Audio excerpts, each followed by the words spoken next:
Menantu Super Han San Qian. Bab 6051 Momen Mengerikan. Dia membuka matanya lebar-lebar dan menatap Han San Qian dengan tidak percaya. Namun, jelas bahwa ini hanyalah ujian kecil bagi Han San Qian. 8 tubuh emas, sebagai salah satu alat pertahanan penting Han San Qian, dikeluarkan oleh Han San Qian saat ini. Jelas, itu tidak digunakan oleh Han San Qian untuk menahan serangan musuh. Faktanya, itu digunakan oleh Han San Qian untuk meningkatkan serangannya sendiri. Ya, 8 tubuh emas sebenarnya sulit untuk ditingkatkan dan meningkatkan serangannya sendiri. Bagaimanapun, hanya ada 8 sosok manusia. Mereka masih dapat mengerahkan momentum ofensif yang besar dalam pertempuran jarak dekat, tetapi di udara, pada kenyataannya, itu tampaknya tidak berarti. Namun, pada kenyataannya, seringkali, benda-benda mati, tetapi orang-orang hidup.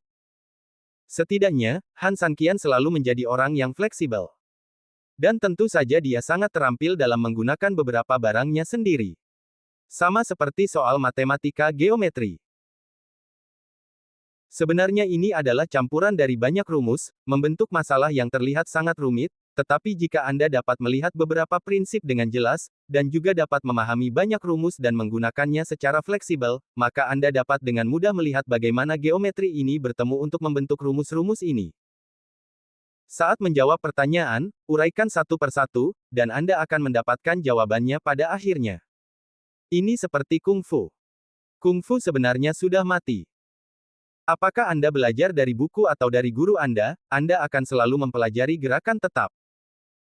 Arti dari berlatih seni bela diri adalah Anda harus mengingat dan terbiasa dengan setiap gerakan dan setiap gaya di dalamnya. Dengan cara ini, ketika Anda menghadapi musuh, Anda dapat menggunakan naluri tubuh Anda untuk secara tidak sadar membuat beberapa pertahanan dan serangan saat berhadapan dengan musuh.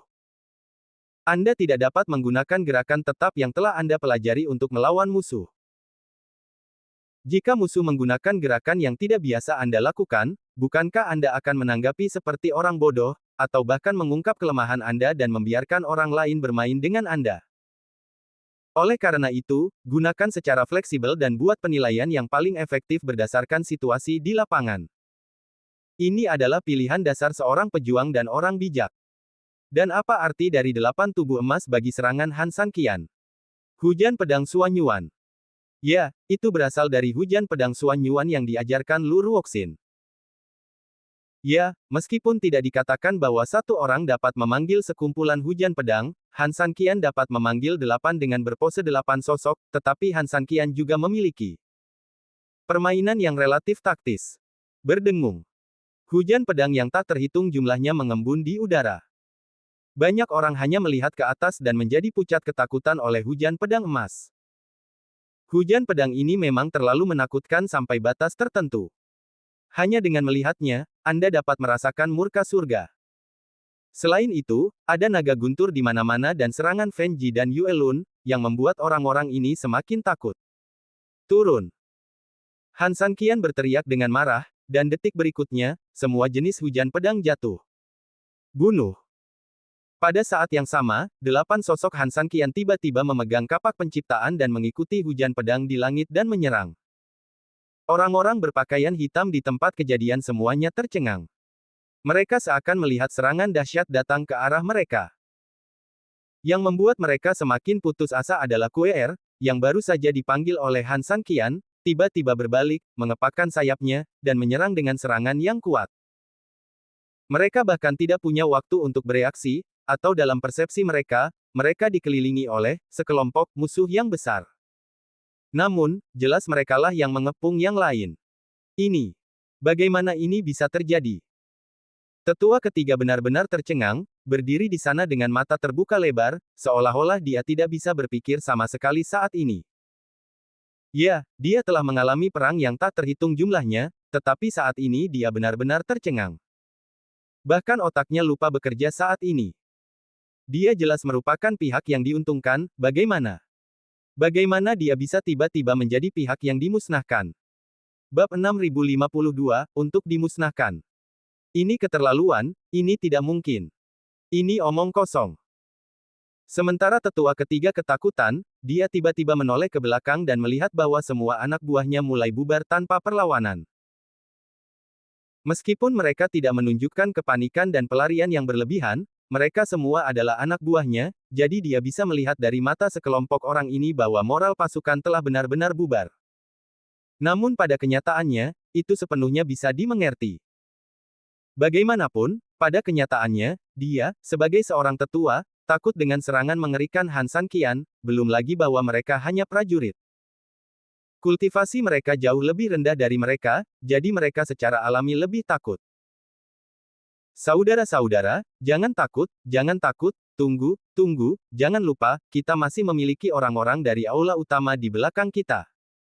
Tetua ketiga berteriak keras. Dengan penghiburannya yang keras, seluruh pasukan akhirnya berhasil menstabilkan pikiran mereka.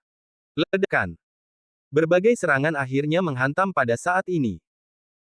Pertama, ada hujan pedang, menghancurkan segalanya, diikuti oleh kapak pangu yang tidak bisa dihancurkan di tangan Han San Qian, dan akhirnya serangan cepat QR.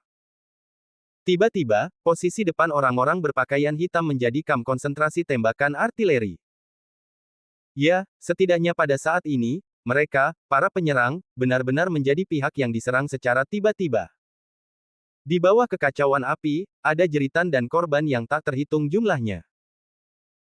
Meskipun tetua ketiga memiliki kultivasi yang sangat tinggi, dia hanya bisa mencoba yang terbaik untuk melindungi dirinya sendiri di lingkungan seperti itu. Tentu saja, dengan kemampuannya, tidak akan ada masalah hanya berjuang untuk melindungi diri sendiri. Bagaimanapun, Han San Qian selalu melakukan kerusakan jarak jauh dari awal hingga akhir. Serangan kelompok kerusakan semacam ini secara alami. Tidak masalah, dan area yang disebabkan oleh pembunuhan juga sangat besar, tetapi dalam hal pertempuran individu titik ke titik, kerusakannya memang jauh lebih kecil. Oleh karena itu, hanya mengandalkan ini untuk melukai tetua ketiga sampai-sampai mengkhawatirkan hidupnya benar-benar terlalu banyak berpikir. Akan tetapi, meskipun nyawanya dapat diselamatkan, harus diakui bahwa tetua ketiga kini berada dalam situasi yang sangat memalukan. Seluruh tubuhnya tertutup debu dan kotoran, dan banyak pakaiannya hancur karenanya. Kulitnya bahkan terekspos di banyak tempat, dan bahkan terdapat banyak bekas luka.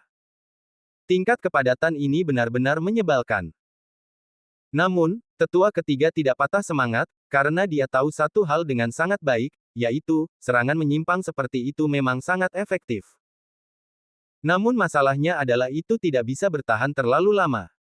Setelah gelombang serangan ini sedikit mereda, tetua ketiga melirik posisi di depannya. Itu sudah hancur, dan di mana-mana ada kekacauan tembakan artileri. Banyak prajurit tidak selamat dari putaran serangan yang sangat kuat ini. Pasukan juga bubar. Namun, kabar baiknya adalah bahwa serangan ini sangat kuat, tetapi itu hanya sesaat. Memikirkan hal ini, tetua ketiga tiba-tiba berdiri, lalu tersenyum dingin, dan tersenyum meremehkan pada Han San Qian yang berdiri di medan perang. Han San Qian, kamu benar-benar sangat mengejutkanku. Sayang sekali keterkejutanmu hanya bisa bertahan sesaat. Bagiku, itu lebih dari sekadar menakutkan, tetapi tidak cukup mencegah. Tentu saja, hal yang sama berlaku untuk burung yang patah itu. Aku yakin dia hampir sama denganmu. Sekarang dia hanya bertahan. Tidak, lebih tepatnya, dia seharusnya lebih lemah darimu. Lagi pula, dia telah menyerang beberapa kali sebelumnya. Tidakkah kau pikir begitu? Pada saat ini, QR memang sangat tidak nyaman. Dia berada di suatu tempat di medan perang, dan seluruh tubuhnya jatuh ke tanah, terengah-engah. Pertarungan terus-menerus dan cedera fisik pada dasarnya telah mencapai batas konsumsi kekuatan fisik dan spiritual QR. Bahkan jika QR dipaksa untuk terus bertarung, pertempuran semacam ini ditakdirkan tidak akan berlangsung lama. Oleh karena itu, jika terus menghabiskan seperti ini, maka tidak perlu mengatakan siapa yang memiliki kelebihan dan siapa yang memiliki kekurangan. Jika kau punya nyali, lanjutkan seranganmu. Tetua ketiga tertawa dingin, itu memang sangat ganas. Aku meliriknya dan itu menyebabkan setidaknya beberapa ratus hingga hampir 1000 korban. Kita memiliki hampir 100.000 orang. Kau mungkin hanya perlu menyerang kita 100 kali. Menghadapi ejekan seperti itu, Han San Qian sama sekali tidak marah, dan malah menunjukkan senyum meremehkan. Bab 6053, sekali saja. Apa yang kau tertawakan? Tetua ketiga tidak puas, kau pikir seranganmu tadi sangat efektif, jadi kau secara alami berpikir kau hebat. Ya, aku mengakui kau hebat saat itu, tetapi jika kau pikir kau cukup hebat untuk mengalahkan begitu banyak dari kami, maka kau terlalu naif. Atau lebih tepatnya, kau hanya seorang idiot. Meskipun kau ganas, itu hanya pembunuhan lokal. Bukankah aku sudah menghitung akun untukmu tadi? Han Sanqian menggelengkan kepalanya dengan jijik, di matamu, ternyata bertarung adalah tentang perhitungan. Jika demikian, fakta bahwa kau bisa menjadi seorang tetua hanya dapat berarti bahwa aulamu yang rusak tidak memiliki siapapun, atau itu hanya dapat berarti bahwa kau mengandalkan koneksi untuk mencapai puncak. Ada apa, kepala aula-aulamu lebih menyukai pria dan jatuh cinta padamu. Tetapi seharusnya tidak seserius itu. Bahkan jika dia benar-benar menyukai pria, setidaknya dia harus menemukan yang tampan. Untuk seseorang setingkatmu, aku ingin bertanya, apakah dia buta? Kata-kata Han Sanqian tidak hanya langsung memarahi tetua ketiga, tetapi juga benar-benar mempermalukan kepala istananya sendiri. Bagaimana dia bisa menahan ini? Dia sendiri adalah seorang pria dengan temperamen yang keras, hanya sedikit lebih buruk dari tetua kedua. Menghadapi provokasi seperti itu, dia secara alami merasa sulit untuk mengendalikan dirinya untuk sementara waktu. Dasar anjing, apa yang kamu bicarakan? Kamu berani mempermalukan aku dan kepala istana seperti ini, apakah kamu percaya bahwa aku akan mencabik-cabik mulut anjingmu? Tetua ketiga berkata dengan marah. Han Sanqian tersenyum menghina, apakah kamu memenuhi syarat untuk menggonggong di hadapanku? Tapi jangan khawatir, aku tidak akan terlalu marah. Bagaimanapun, orang yang tidak kompeten memang seperti ini. Mereka tidak kompeten, tetapi mereka tidak ingin orang lain menunjukkan kekurangan mereka secara langsung, jadi sering kali ketika orang lain menyebutkan ini, itu seperti menginjak kaki mereka, dan mereka menggonggong secara acak. Kamu. Tetua ketiga sangat marah, tetapi sekarang setelah Han Sanqian mengatakan ini, dia benar-benar tidak dapat membantahnya untuk sementara waktu. Jika Anda membantahnya, bukankah itu persis seperti yang dikatakan Han Sanqian, tidak kompeten, tetapi masih suka menggonggong secara acak. Tetapi jika dia tidak menjawab, dia akan dimanfaatkan oleh Han Sanqian. Dengan kepribadiannya, dia benar-benar tidak tahan dengan ini. Oleh karena itu, tetua ketiga sempat merasa dilema. Kenapa, tiba-tiba kamu merasa dilema, kamu tidak bisa menjawabnya, dan kamu tidak bisa tidak menjawabnya. Han Sanqian selesai berbicara, dan tersenyum menghina lagi, oh, ngomong-ngomong, aku lupa memberitahumu bahwa kata, sulit, dalam apa yang disebut. Dilema kata, laki-laki, dalam, laki-laki. Kalimat ini menyulut kemarahan tetua ketiga yang baru saja menahan amarahnya. Apa artinya ini? Bukankah itu hanya ejekan terang-terangan tentang orang ini dan kepala aula yang memiliki hubungan yang sangat istimewa? Pada saat yang sama, itu juga merupakan ejekan halus bahwa dia tidak bergantung pada kemampuannya untuk mencapai puncak, tetapi pada hubungannya untuk mencapai puncak. Tetua ketiga hampir marah setengah mati oleh Han Sanqian. Hampir setiap kalimat adalah permainan kata-kata, dan dia sama sekali tidak dapat membantahnya. Faktanya, apalagi kefasihannya, bahkan tetua keempat di antara mereka, yang relatif cerdas, akan merasa sulit untuk bersaing dengan Han Sanqian dalam hal kata-kata. Han Sanqian adalah pria kelas 1 yang pandai berdebat dengan orang lain. Dia selalu dapat mengatakan banyak hal yang dapat menghancurkan pertahanan orang lain, tetapi karena orang ini memang sudah terlalu sering diejek di bumi, hatinya sudah terlatih menjadi sangat kuat, dan dia tidak bereaksi terhadap apa yang kamu katakan. Oleh karena itu, dalam ketidakcocokan seperti itu, kamu sama sekali tidak bisa mendapatkan keuntungan di depannya. Mustahil untuk mengalahkan orang ini. Sial, aku terlalu malas untuk bicara omong kosong denganmu. Aku sudah melihat banyak anak muda sepertimu. Singkatnya, apakah kamu akan menyerah di sini dan membiarkanku mengirimmu ke jalan, atau apakah kamu akan terus bermain selama beberapa ronde dan bermain sampai mati? Beberapa ronde, apakah aku perlu beberapa ronde untuk mengalahkanmu? Han Sanqian menatap balik ke tetua ketiga dengan jijik, dan kemudian dia langsung mengangkat satu jari, aku tidak takut untuk memberitahumu bahwa aku hanya butuh satu ronde untuk melemparmu dan sekelompok bawahanmu yang tidak berguna. Satu ronde. Hanya kamu, oh tidak, aku dan burung yang rusak itu, kalian berdua. Apakah kamu benar-benar mencoba menakut-nakutiku? Tetua ketiga berteriak dengan jijik. Bab 6054, satu putaran. Menakutimu. Aku tidak akan pernah menggunakan trik ini pada orang-orang yang tidak dikenal, karena mereka tidak pantas mendapatkannya. Han Sanqian mencibir. Bagi tetua ketiga, ini tentu saja 100% membanggakan, lagi pula, kedua belah pihak memiliki lebih banyak orang dan keuntungan.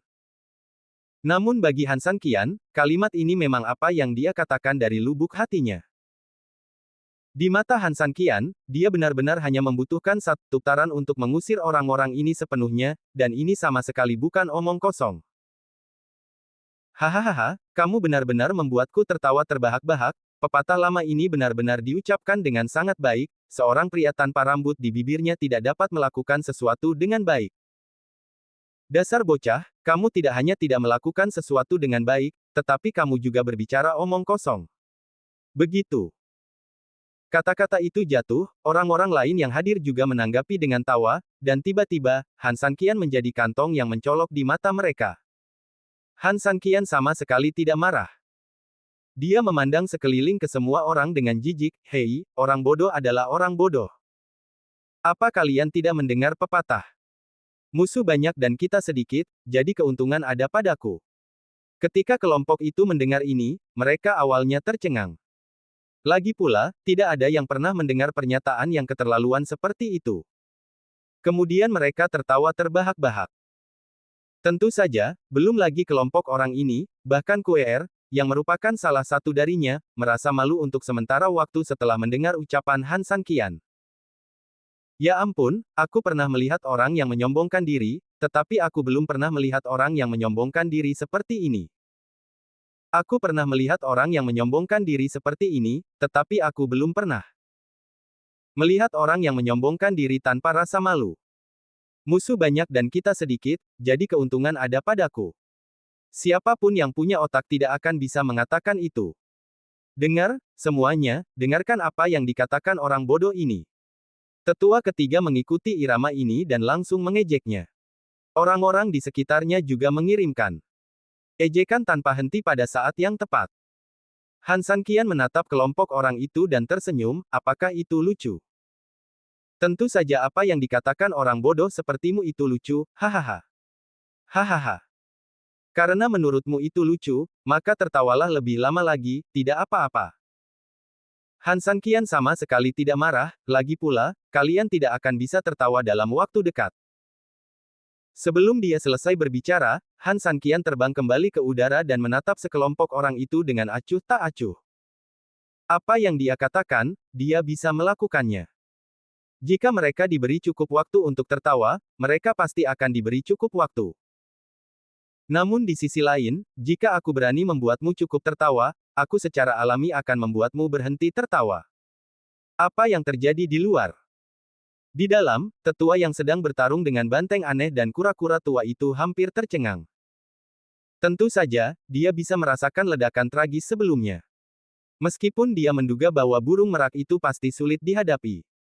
Dia masih sedikit terkejut bahwa ledakan sekuat itu disebabkan di luar. Awalnya, menurut rutinitas, dia ingin meminta tetua keempat untuk keluar dan melihat. Itu bukan karena dia tidak mempercayai tetua ketiga, tetapi karena ini adalah kesempatan terakhir mereka untuk menyerang. Jika mereka gagal, itu berarti mereka tidak akan memiliki apa-apa setelah aula cabang. Mereka harus berhati-hati dan waspada. Namun ketika dia memiliki ide ini, ledakan tawa datang dari luar. Tentu saja, dia tahu betul bahwa tawa ini berasal dari anak buahnya sendiri. Ini membuatnya menyerah untuk meminta tetua keempat keluar dan melihat. Pertarungan di kuburan itu sangat sengit. Kedua monster itu sangat hebat, terutama dalam hal pertahanan. Mereka tidak layak menyandang gelar dan penampilan mereka sebagai kura-kura dan sapi. Karena itu, dia tidak mau menarik orang-orang ketika itu tidak perlu. Ya, aku heran mengapa mereka tertawa saat bertarung di luar. Tetua keempat juga bingung. Bukannya mereka tidak diizinkan tertawa. Tentu saja, bisa dimengerti untuk tertawa setelah menang, tetapi masalahnya adalah itu terjadi tidak lama setelah ledakan besar. Jadi, mungkinkah ledakan besar itu bukan disebabkan oleh orang lain, tetapi oleh pihak kita? Hanya dalam kasus ini, orang-orang di pihak kita akan begitu santai. Tapi, itu hanya seekor burung, tidak perlu membuat keributan besar, kan? Selain itu, dia tidak perlu begitu senang memenangkan seekor burung. Kau tahu, meskipun mereka memiliki keuntungan dalam perang sekarang, dalam analisis akhir, mereka belum menyelesaikan pertempuran. Selama itu belum berakhir, tidak ada paku di peti mati untuk siapa yang akan menang, jadi apakah perlu dibesar-besarkan? Apa yang sebenarnya dilakukan tetua ketiga ini? Tetua kedua tidak dapat menahannya. Bab 6055, hanya sesaat. Ketiganya saling berpandangan. Mereka benar-benar ingin berbalik dan berlari ke pintu masuk pemakaman untuk melihat apa yang terjadi. Namun, pada saat ini, kura-kura tua dan banteng aneh menyerang, yang membuat mereka bertiga menyerah. Sepertinya situasinya sangat baik. Utusan khusus dan kepala istana Su telah menatap garis depan, terutama Sulong, yang ingin langsung melihatnya. Ketika Kuer muncul, dia memang sedikit gugup, karena dia melihat dengan mata kepalanya sendiri bahwa tetua ketiga ditipu. Untungnya, tetua ketiga menyesuaikan strateginya tepat waktu, yang membuatnya merasa lega. Sekarang, meskipun Han San Qian telah bergabung dalam pertempuran dan baru saja menjatuhkan sekelompok orang seperti dewa, bagaimanapun juga, musuhnya sedikit dan kita banyak. Sekarang, musuh Han San Qian telah dikepung oleh mereka. Mendengar kata-kata utusan itu, Sulong kembali sadar, meskipun situasi saat ini telah stabil, pemuda itu tidak terlihat sederhana. Utusan itu mendengar suara itu dan mencibir, Tuan Su, apakah Anda ingin mencari beberapa alasan dan pembenaran yang masuk akal atas kegagalan Anda sebelumnya dengan memuji lawan-lawan Anda dengan cara ini? Wajah Sulong sedikit dingin. Tepat saat dia hendak berbicara, utusan utama melambaikan tangannya secara langsung, memberi isyarat kepada rekan-rekannya untuk tidak mengatakan hal-hal seperti itu lagi. Dia menghela napas dan berkata, pemuda itu memang terlihat sangat berbeda. Terutama operasi Han San Qian di langit, bahkan utusan utama sendiri sangat terkejut karenanya. Dia dapat langsung membuka 8 klon, dan juga dapat membiarkan bayangan pedang menyerang orang-orang di tanah. Metode anak itu unik dan mendominasi, yaitu, ada banyak yang lain, yaitu, para pelaut terlalu jauh dari air kali ini.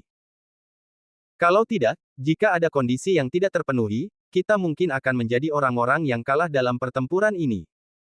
Utusan utama itu menghela napas.